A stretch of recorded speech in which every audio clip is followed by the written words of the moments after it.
Next, we have up Rose Ginosar. So we're going to go to Jerusalem, and we're going to look at some spectacular sites there in the Old City with Rose, who's a director at the Tower of David Museum. Also, let me just quickly remind you that while we're running this episode, you can still own Christ Revealed for 50% off of the normal price.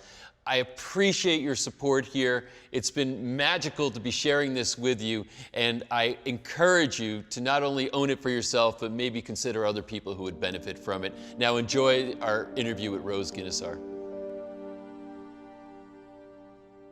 Rose, thanks so much for doing this. It's a pleasure. We're in an incredible place here. So what is this place?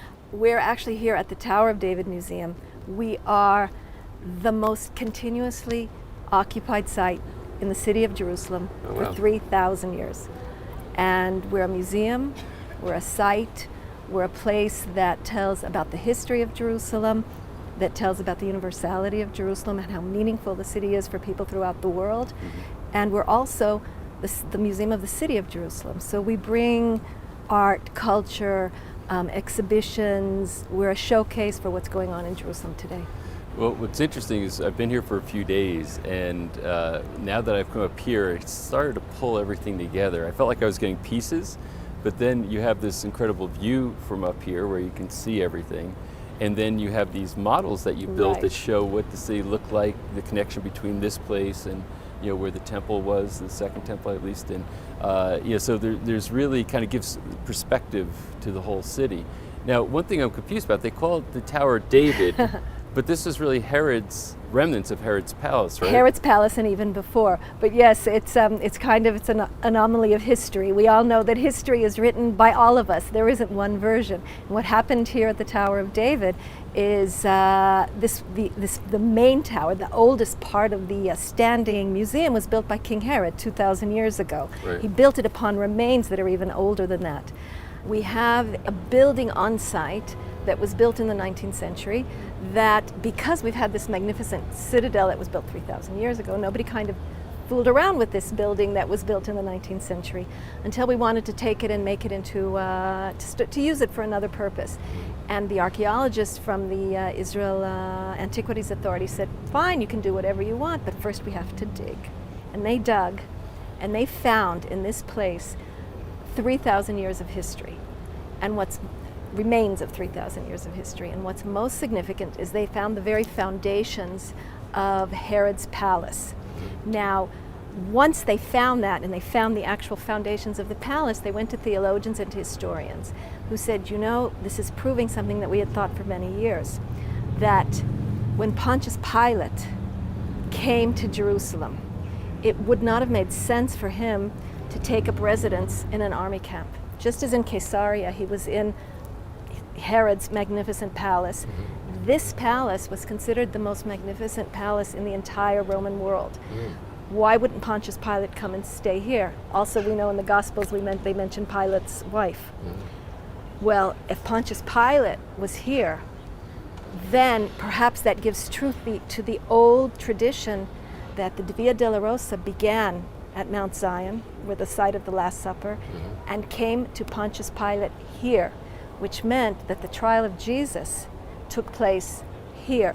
Wow. And that these foundation stones were the very foundation stones where the trial took place. And from there went on through onto the Via Dolorosa. So this was found just about 15 years ago, and we're now developing the site so that, because we see, and again, we don't know if it's true, right, but we do see that it's something that is very meaningful to Christians and to Jews, because this is also the site of Herod's palace. This is the site of the end of the Jewish Second Temple period.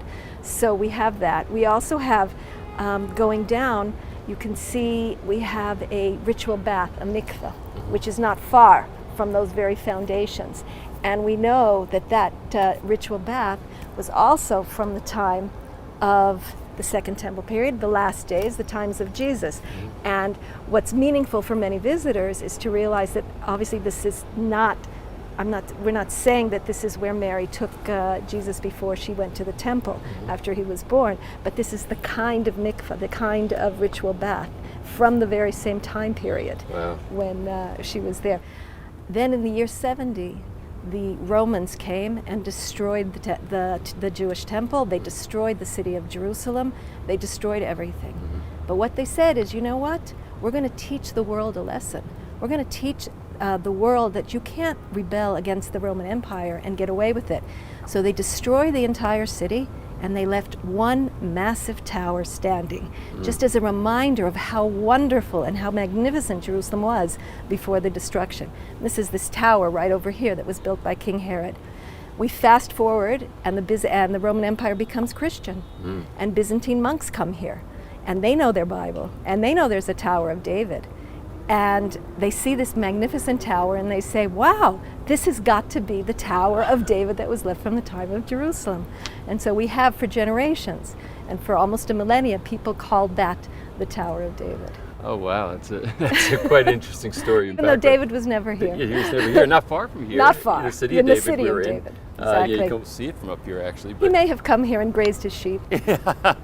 Well, that's an incredible story. Now, what's your story? Obviously, we hear the American accent. Right. But you been here in Jerusalem for how long? Oh, wow. I would say over 30 years. I came as a student. I was interested in studying Middle Eastern history and Jewish history, and I came to the Hebrew University of Jerusalem, and I began my studies here, and I continued on to my second degree, and I got married, and that's it. I built a life here in Jerusalem. Here you are. Wow. Yeah. So when you try to go home and talk to your friends about the experience of living here in your family, what is that like? I think there's always a difference in perception between what you think something is and what something actually is. You're here in Jerusalem. Yeah. You can tell me, I mean, what kind of a city Jerusalem is and what kind of a country Israel is.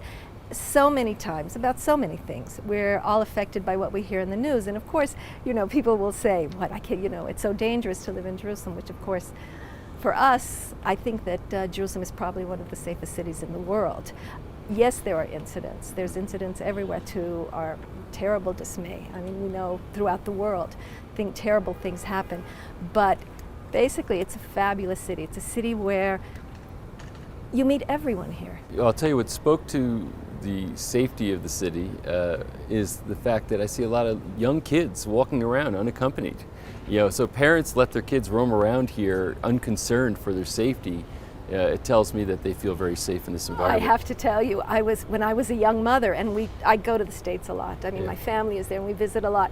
And I remember when my children were maybe 4 or 5, and I said, okay, we're going to go to the mall, and I'll let them run around. And everyone was shocked. No, you can't let your children run around the mall without holding their hands, which is like, just as you've noticed here.